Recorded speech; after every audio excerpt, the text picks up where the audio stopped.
Kalau ngomongin Crazy Rich di era sekarang, pasti nama yang terbesit di kepala kamu adalah Raffi Ahmad. Benar kan? Eits, kamu harus tahu di era 80-90-an juga ada loh Crazy Rich. Dan bahkan beberapa dari mereka masuk ke dalam majalah Forbes sebagai orang terkaya di Indonesia. Dan bisnis mereka masih berdiri hingga sekarang. Mau tahu nama-namanya dan bisnis apa yang mereka kelola? Kamu wajib tonton video ini sampai habis. Dan jangan lupa catat hal positif dari mereka yang bisa diterapkan di hidup kamu ya. Berikut ini nama-nama konglomerat di era 80-90-an. Pertama, Eka Cipta Wijaya. Eka Cipta Wijaya merupakan seorang imigran asal Guangzhou, Tiongkok, terlahir dari keluarga yang ekonominya serba kekurangan. Berusaha untuk mengubah kondisi keluarganya dengan merantau ke Makassar pada tahun 1938, dan kini beliau menjadi salah satu konglomerat di Indonesia. Eka Cipta Wijaya, pendiri Sinarmas, perusahaan yang bergerak di 7 pilar bisnis, yaitu pulp dan kertas, agribisnis dan pangan, layanan keuangan, pengembang dan real estate, telekomunikasi, energi, dan infrastruktur, serta layanan kesehatan. Perjalanan bisnisnya nggak melulu mulus ya. Tercatat beliau pernah bangkrut 4 kali, namun Eka Cipta Wijaya memiliki prinsip sukses adalah dengan terus berusaha, sampai berhasil melalui kerja keras dan memegang teguh disiplin serta pantang menyerah. Kedua, Mohtar Yadi. Mohtar Yadi lahir pada 9 Mei 1929 di Malang, Jawa Timur. Pengusaha sekaligus praktisi perbankan dari Indonesia yang mampu mengembangkan grup bisnisnya hingga ke luar negeri. Mohtar Yadi mendapat julukan The Magic of Bank Marketing karena berhasil menyelamatkan bank-bank besar dari kebangkrutan. Namanya bahkan pernah tercatat dalam daftar Indonesian 50 Richest versi Forbes.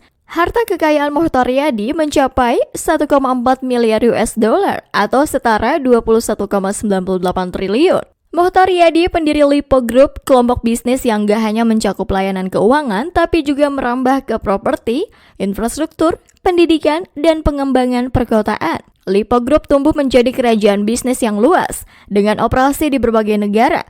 Lipo bahkan menjadi salah satu bisnis paling disegani di Asia Pasifik. Salah satu bagiannya yaitu Lipo Karawaci yang terkenal di Indonesia sebagai sebuah kota mandiri yang terdiri dari perumahan, distrik komersial, universitas, dan rumah sakit.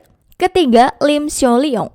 Lim Siu Leong, konglomerat etnis Tionghoa, sekaligus teman terdekat mantan Presiden Indonesia kedua yaitu Soeharto.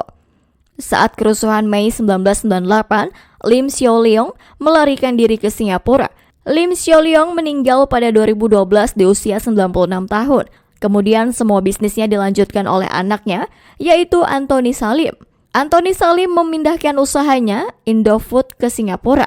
Bukan hanya itu, di dalam negeri, Anthony Salim mengembangkan ribuan gerai Indomaret di seluruh pelosok, serta ada juga perkebunan kelapa sawit dan perusahaan properti. Keempat, Insinyur Ciputra.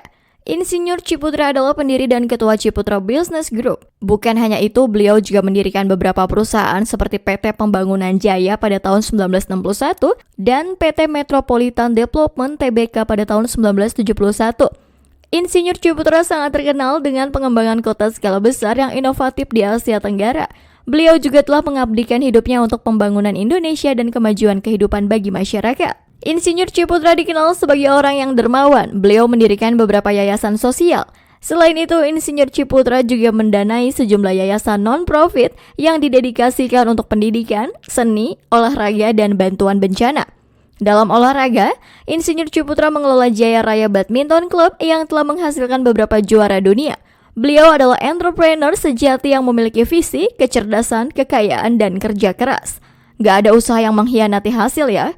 Dulu beliau sulit mendapatkan pekerjaan. Sekarang dengan kerajaan bisnisnya, beliau menciptakan ribuan lapangan pekerjaan dan membantu orang lain dalam mensejahterakan kehidupan mereka. Luar biasa.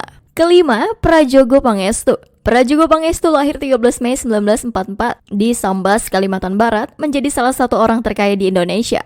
Dulunya beliau hanya seorang supir angkutan kota atau angkot, dan mengharuskan dirinya hanya menamatkan sekolah sampai tingkat menengah pertama SMP. Dan sekarang Prajogo Pangestu masuk dalam majalah Forbes menjadi orang terkaya kelima di Indonesia. Harta bersihnya saat ini mencapai 5 miliar USD dolar atau setara 73 triliun. Prajogo Pangestu memulai bisnisnya dengan membeli CV Pacific Lumber Chart. Lalu ia mengganti nama Pacific Lumber jadi PT Barito Pacific.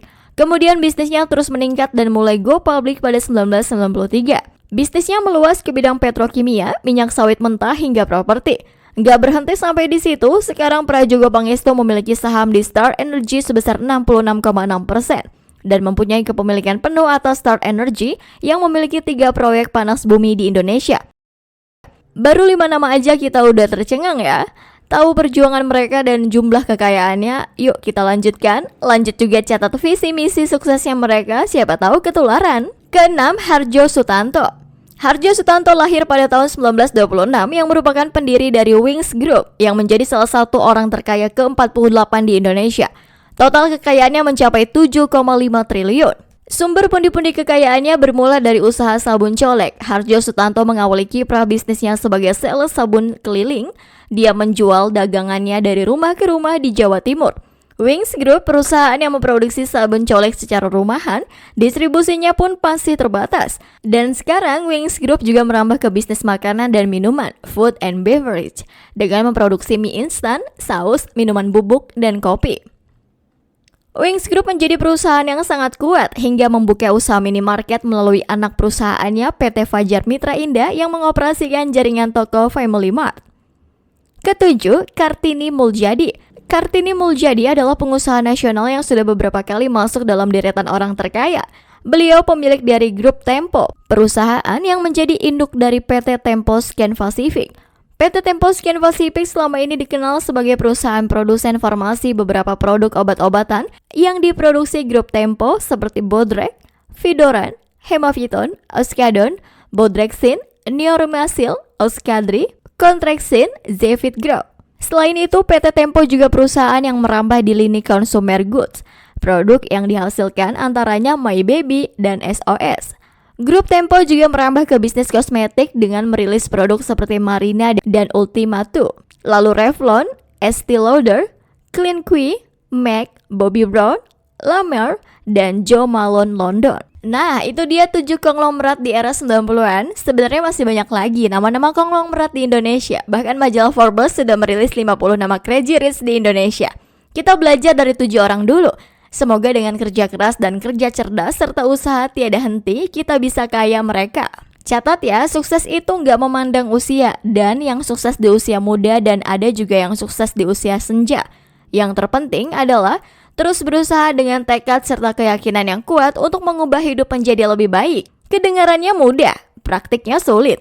Tapi itulah kehidupan. Jangan mudah menyerah ya. Sukses atau enggaknya hidup kamu yang menentukan.